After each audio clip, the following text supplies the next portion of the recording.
মুর্শিদাবাদে ভারত সেবাশ্রম সংঘের বেলেডাঙ্গাসাঙ্গার প্রধান কার্তিক মহারাজের বিরুদ্ধে ওঠা অভিযোগ ঘিরে কিছুটা ধোঁয়াশা তৈরি হয়েছে।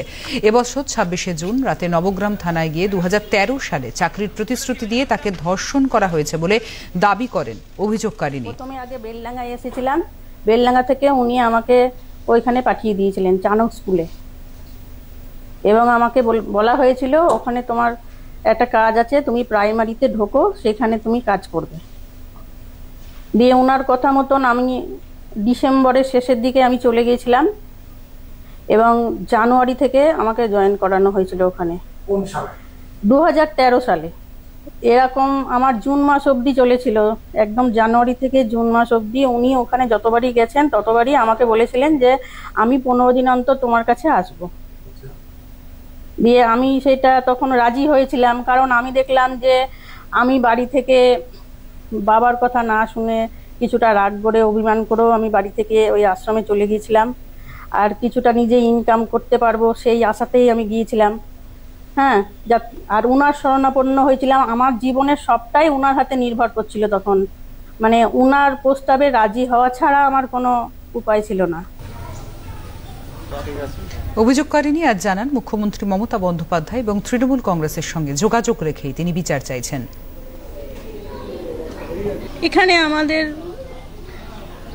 যিনি মুখ্যমন্ত্রী তার সহযোগিতা রয়েছেন, তার কাছেই আমি বলেছি ব্যাপারটা, তিনিই হ্যান্ডেল করছেন সব। এই মুহূর্তে কাদের সাথে যোগাযোগ চলছে? ওই উনার তরফেরই সব যত মানুষ আছেন সকলের সঙ্গে যোগাযোগ চলছে।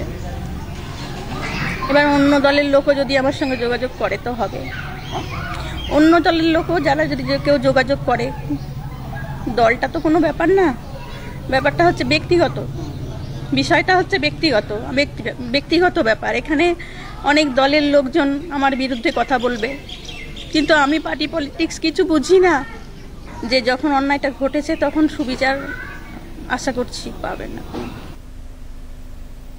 গতকালই বহরমপুর লোকসভা অঞ্চলের বিজেপি সভাপতি মলয় মহাজন সাংবাদিক সম্মেলনে দাবি করেন যে কার্তিক মহারাজের বিরুদ্ধে ওঠা অভিযোগের পেছনে রাজনৈতিক অভিসন্ধি রয়েছে।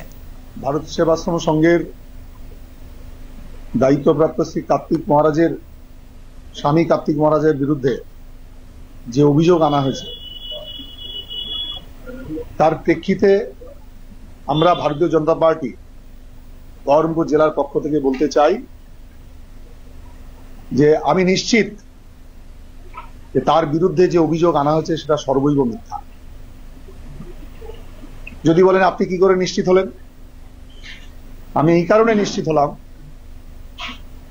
যে 12 বছর আগের কোনো ঘটনাকে কেন্দ্র করে যে অভিযোগ আনা হয়েছে যাবতীয় সংশয় সেখানে।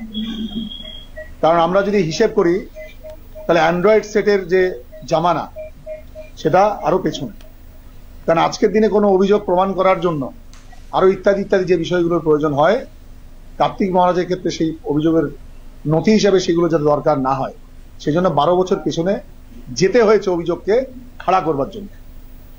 কারণ তার বিরুদ্ধে এই ধরনের অভিযোগ প্রমাণ করবার মতো কোনো তথ্য তাদের কাছে নেই। অন্যদিকে নবগ্রামে তৃণমূল কংগ্রেস বিধায়ক কানাই চন্দ্র মণ্ডল এবং ভরতপুরের তৃণমূল কংগ্রেস বিধায়ক হুমায়ুন কবির অভিযোগের তদন্ত করে উপযুক্ত পদক্ষেপের দাবি করেছেন। কার্তিক মহারাজের পদ্মশ্রী সম্মান ফিরিয়ে নেওয়ার পক্ষে সওয়াল করেছেন হুমায়ুন কবির। তিনি আজকে অভিযোগ জানিয়ে এরকম একজন ব্যক্তি, এরকম একজন মহারাজ সেজে যারা হিন্দুদের আজকে সিঁদুরের অপমান করছেন, আজকে তার বিরুদ্ধে অভিযোগ করেছেন এবং এর শাস্তি হওয়া দরকার। ওই ব্যক্তিকে যে কিছু